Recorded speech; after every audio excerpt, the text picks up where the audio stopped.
Hello, everyone. My name is Jonathan Stone. I'm Executive Director of Save the Bay here in Providence.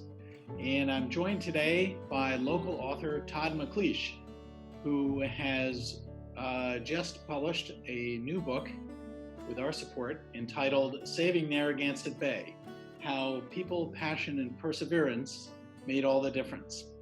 And I'm thrilled, Todd, to have you here to talk a little bit about this great book. But before I do that, I'd like to just share with our audience sort of the why. Why did we decide, Save the Bay, to pursue a project that involved researching the history of the cleanup of the bay? A few years back, we were contemplating our 50th anniversary. Save the Bay was founded in 1970. And as part of commemorating the incredible progress that all of us have witnessed in the cleanup of Narragansett Bay, we thought it would be an excellent idea to document the history of that cleanup so that our generation and future generations can have a better appreciation for the effort and the time and commitment of so many people who came together over decades to protect Narragansett Bay and clean it up to its current condition. We did receive support from the Heritage Harbor Foundation to help underwrite the cost, or part of the cost of the book project. And I'm grateful to have Todd here to share with us some of his observations about the book. This book is really designed to be accessible to everyone. It is a book for a broad readership. Our feeling is that it's a really compelling story. And our hope is that many people will enjoy this story and be inspired as we are every day to save and protect Narragansett Bay. First thing I wanted to ask you is, when we first presented this project idea to you, what was your first reaction? Tell us how you kind of felt about it. Well, thanks very much for having me, Jonathan, to start with.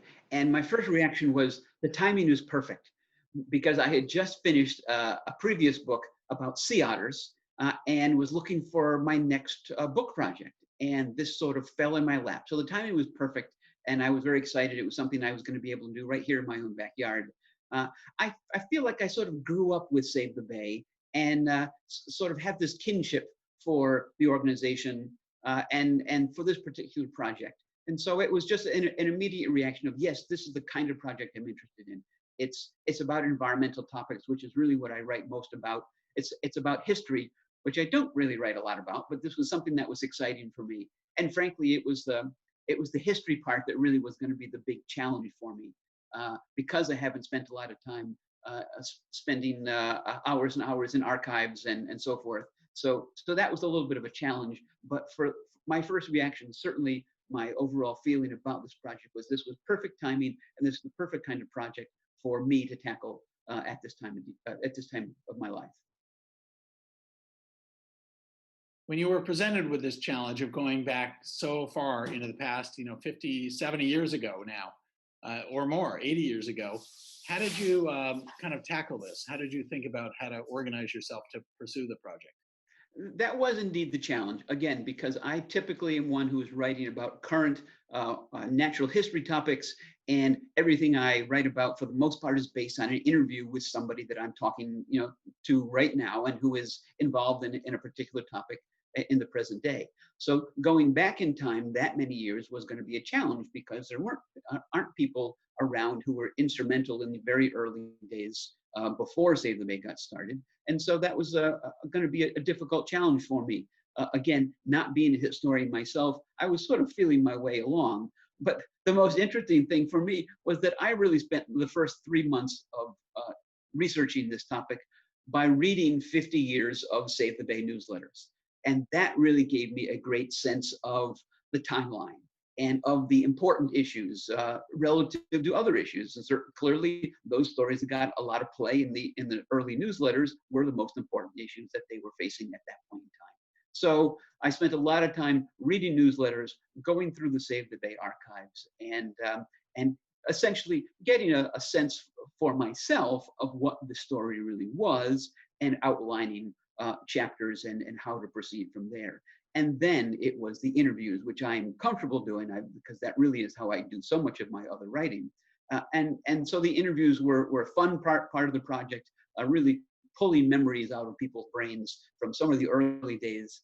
And then it was sitting down and writing, and it was 10 chapters and 8 sidebars over a 2-year period to put this whole project together. But that's essentially is my process for this kind of a project. So Todd, we've talked as you were kind of developing your thoughts and interviewing many people who are active in the effort to clean up and protect Narragansett Bay. You and I had a number of conversations about how the heck do you organize all this material. There's sort of a chronological lens. There's a lens related to issues. There's a lens related to geography. How did you figure out how to kind of sort through all this material and organize it in a compelling narrative? Well, that was easy for the first half of the book and a little less so for the second half of the book.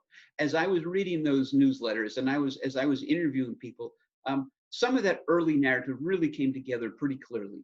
The first 10 years of Save the Bay's existence really was mostly focused on energy-related topics, fighting nuclear power plants and liquefied natural gas terminals and oil refineries and big energy facilities that were going to have a dramatic impact on the Bay.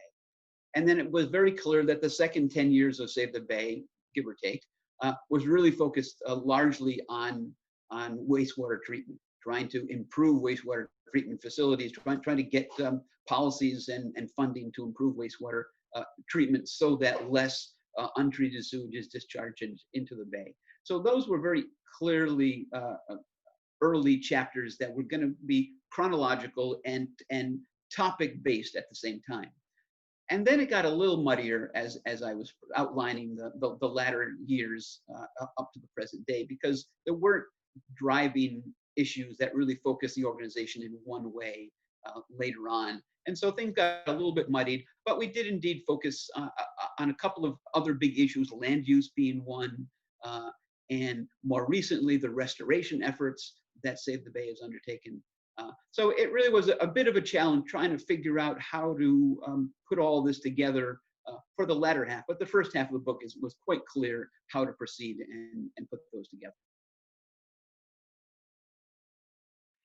One of the things that really strikes me about the broader sweep of the story is that so many different people were involved either in their own local community along a natural resource that they were concerned about, to organizations like Save the Bay that were focused more at a state level as well as local level.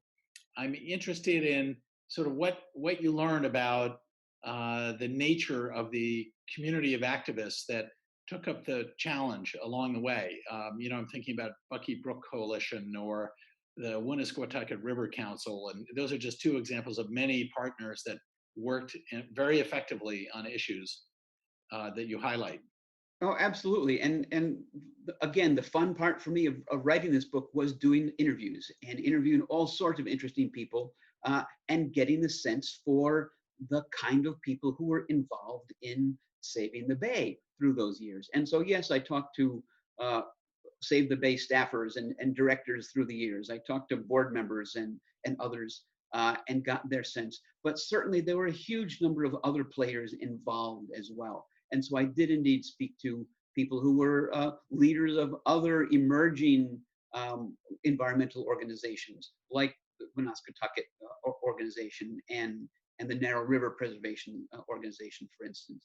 And I talked to fishermen and I talked to educators. And so it really was, that was sort of one of the big messages that I got out of this whole thing was the job of cleaning up Narragansett Bay wasn't a job for Save the Bay staff members only. This was really an entire statewide community of people that came together in one way or another, whether it was folks who were attending hearings or it was folks that were actually on the beaches cleaning up the beaches and other places.